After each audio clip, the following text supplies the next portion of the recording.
ibibigay ko na po sa inyo para po sa kanyang mga mensahe, ang ama ng ating minamahal ng lungsod. Palakpakan po natin kagalang-galang Francisco Isko Moreno Romagoso.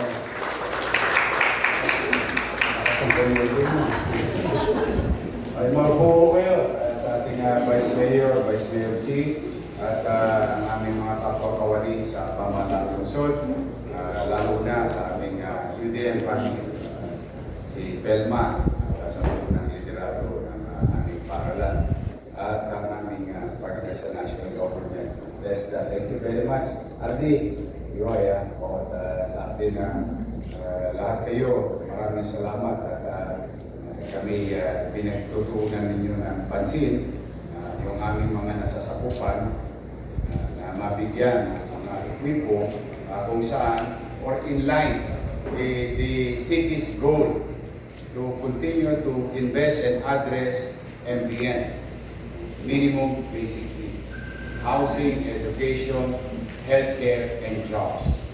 And as of today, we have produced through the leadership of J. De La Puente sa ating NDCC na graduates, about 1,700 individuals in the last 6 months.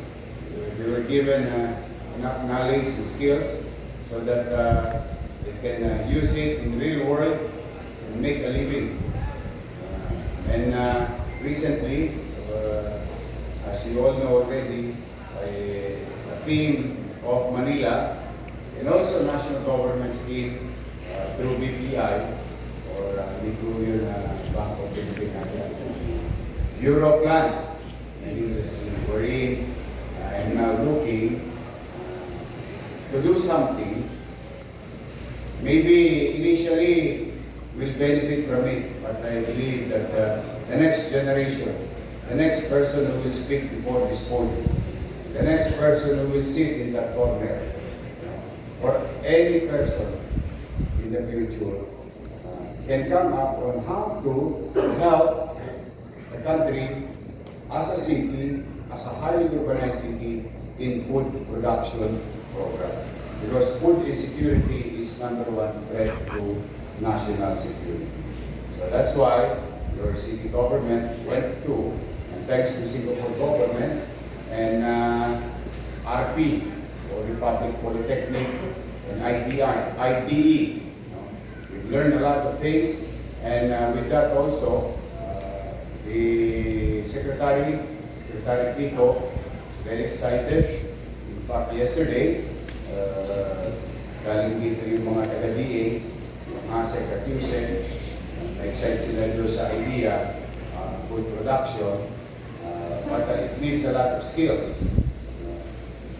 While we're going to adopt maybe an Israeli technology with the help of DA, resources, little resources of the city, plus individuals that we can teach. So that, yun nga, magkaroon ng maayos na playbook na pwedeng maging pangmatagalang gabay ng mga susunod na generation.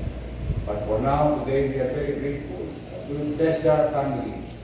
On behalf of the people of Manila, thank you very much sa tulong ninyo. Pagkawa naman si Jay, sa si Pelma, marami naman silang gamit. At siya naman ang pagkinabangan ng mga batang ngayon.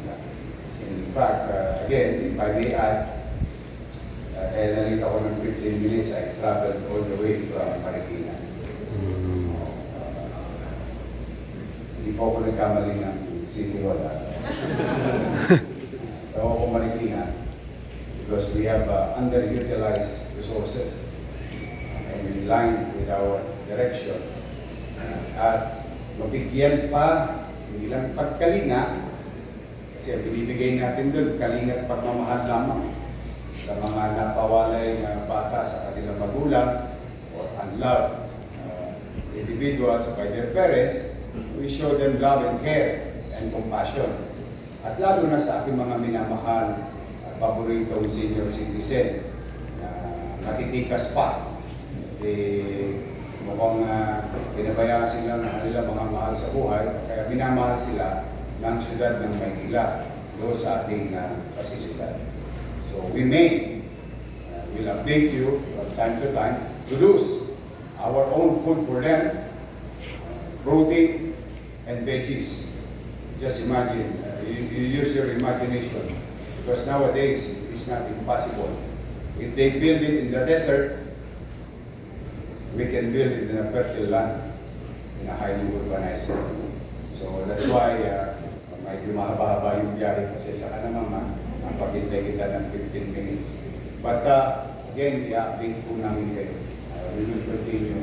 At makapasalamat talaga kami dito sa malaking tulong ninyo. Sana mabasa po kayo ng ulan. Nang dumami pa kayo. Muli, TESDA, Manila, national government, local government, working hand in hand.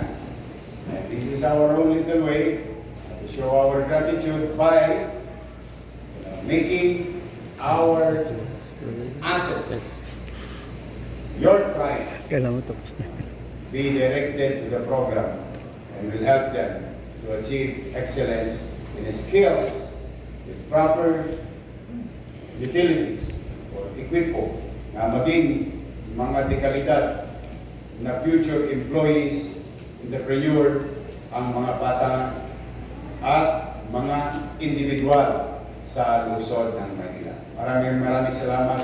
Pagpalain nawa kayo ng Manila. Thank you.